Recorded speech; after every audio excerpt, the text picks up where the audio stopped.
Bonjour encore, je suis très heureuse d'avoir encore avec moi. Merci beaucoup pour votre fidélité et bienvenue sur la chaîne This is Aliyah. Et si vous êtes nouveau, merci beaucoup d'avoir choisi cette chaîne. Vous n'allez pas regretter. Abonnez-vous. Ici, nous parlons de la vie quotidienne, des trucs à éviter et comment les éviter. Et aussi comment vivre heureux. Chaque semaine, nous avons un sujet ou deux en anglais et en français et pourquoi pas en grec parfois. Alors, je vous invite à vous abonner, cliquer sur la cloche pour toujours être en mesure de nous écouter.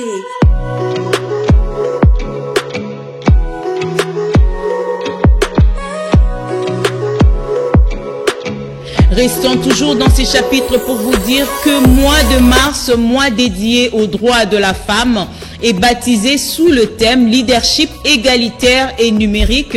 À l'été de la Covid-19, une femme directrice nationale des MSF fait sa lecture par rapport au thème national et souligne le rôle que joue la femme au sein d'une nation. Sylvinda Saboué.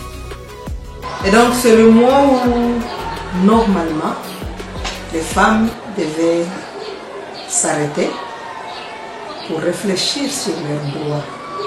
Parce qu'il y en a ceux qui se sont battus, il y a d'autres femmes qui se sont battues pour réclamer les droits de la femme.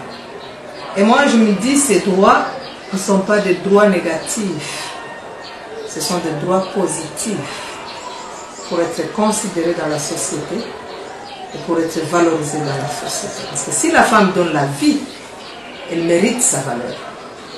Elle ne doit pas être éclaboussée, ni être déconsidérée, mais elle doit être considérée. Et pas seulement le mois de la femme, tout le mois de janvier en décembre. Mais ce mois met l'accent sur le droit de la femme. C'est pourquoi je vais parler un peu sur cette femme-là, telle que nous vivons dans notre contexte. Nous voyons, rien n'est chose cachée, nous le savons.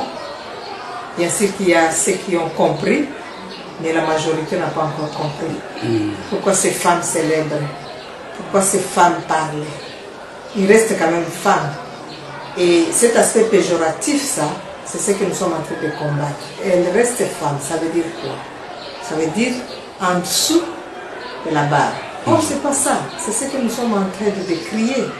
La femme n'est pas en dessous de la barre parce qu'ils ont été tous créés à l'image de Dieu, et l'homme et la femme. Et tous deux, Dieu les a demandé de dominer sur le poisson des mers, sur les oiseaux du ciel et sur la terre. Et donc l'ordre a été donné à l'homme et à la femme de dominer. Mais il n'a pas demandé à l'homme de dominer sur la femme, mais ni la femme aussi de dominer sur l'homme. Non. Ce sont des partenaires qui se doivent un respect mutuel et qui doivent se valoriser. Parce que les deux constituent ce monde. Il n'y a pas un monde de femmes, il n'y a pas un monde de hommes. Ne perdons pas du temps à nous comparer aux autres. Au lieu de te comparer à l'autre, travaille encore plus. Et aussi, je vais parler aux gens qui commencent des business ou bien quelques activités parce que l'autre l'a fait, moi aussi je veux le faire. Mais qui te dit que tu auras le même résultat?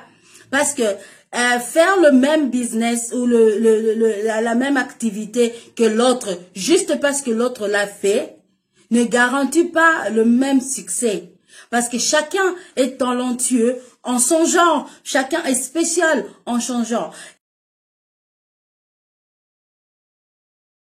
C'est pourquoi, et c'est très important de connaître qui tu es. Parce que là, tu sauras ta force et tes faiblesses. Et de là, tu peux encore faire mieux. Au lieu de faire quelque chose juste pourquoi? Parce que l'autre l'a fait. Utilise ton talent et tu auras des résultats.